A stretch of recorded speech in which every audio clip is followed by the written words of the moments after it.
Lumrah adanya di kota Ambon, Maluku, rumah ibadah umat berbeda dan bersebelahan pagar. Itulah mengkonfirmasi jargon Maluku kita semua basudara. Di sini, di Maluku, kesatuan dalam keragaman itu sudah disetting 394 tahun sebelum Masjid Istiqlal Jakarta. Dibangun bersebelahan dengan Gereja Katolik Katedral di pusat ibu kota negara Jakarta. Tahun 1961 silam oleh Soekarno. Sekitar 30 km sebelah utara kota Ambon. Di Wapauwe, negeri itu, masjid dan gereja sudah dibangun bertetangga sejak abad ke-14. Namun di ibu kota provinsi kepulauan terluas di Nusantara ini, sekitar 200 meter utara balai kota dan kantor gubernur, ada dua masjid tua bertetangga. Pertama, Masjid Jemi hanya dibatasi pagar dengan Masjid Raya Al-Fatah. Jaraknya hanya sepelemparan batu dari tangan bocah TK. Hanya dipisahkan jalan akses lebar 2,5 meter. Masjid Jemi berdiri tepat di bantaran Kali Ambon. Sedangkan Masjid Al-Fatah hanya berjarak 200 meter timur Pelabuhan Yos, Sudarso.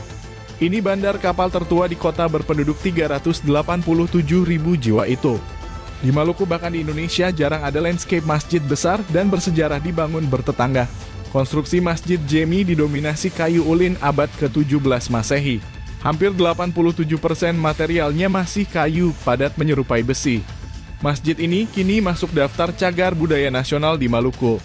Masjid berlantai 2 ini dibangun di puncak gugus Kepulauan Maluku jadi sentra dan jalur rempah dunia.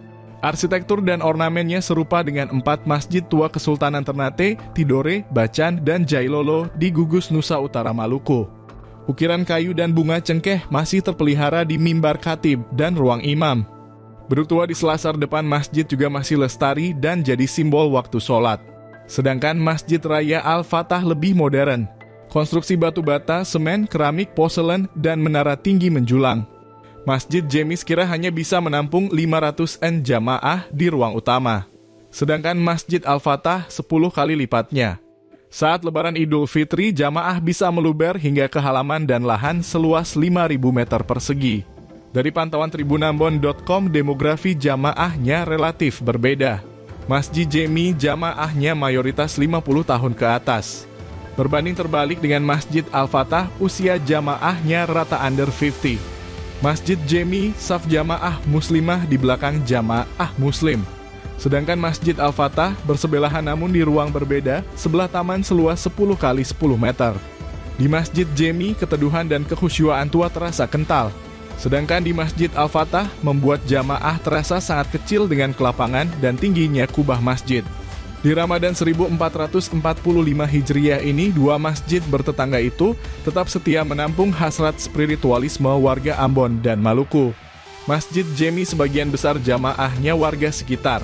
Sedangkan Masjid Al-Fatah jadi masjid urban penyitas dari gugus pulau sekitar Ambon yang transit di pelabuhan seolah jadi destinasi spiritual.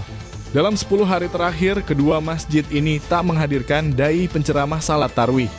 Usia salat isya, asisten imam langsung memandu jamaah untuk salat tarawih. Takmir kedua masjid menyediakan 2 sesi salat tarawih jamaah 8 rakaat atau 20 rakaat. Masjid Jemi dan Al-Fatah adalah 2 dari 143 masjid atau musalah di kota Ambon. Data dari Kemenang Maluku, masjid ini menyebar dan bertetangga dengan sekitar 792 gereja Kristen, 27 gereja Katolik, dan 2 vihara. Di Provinsi Maluku, Masjid Al-Fatah dan Jemi tercatat 2 dari 1681 masjid atau musalah. Jumlah gereja Kristen Protestan di Maluku sekitar 2.559, ada 303 gereja Katolik dan masing-masing 4 vihara dan 4 pura. Di Indonesia tercatat ada 663.729 masjid atau musalah. Itu catatan dari Sistem Informasi Masjid Kementerian Agama per November 2023. Dewan Masjid Indonesia punya data berbeda. Lembaga pimpinan Yusuf Kala ini mencatat jumlah itu menghampiri 789.000 hingga Januari 2024. Asumsinya masjid dan musalah di komplek perkantoran, mal dan fasilitas publik lain seperti terminal, bandara, pelabuhan, hingga kampus dan lembaga pendidikan menengah.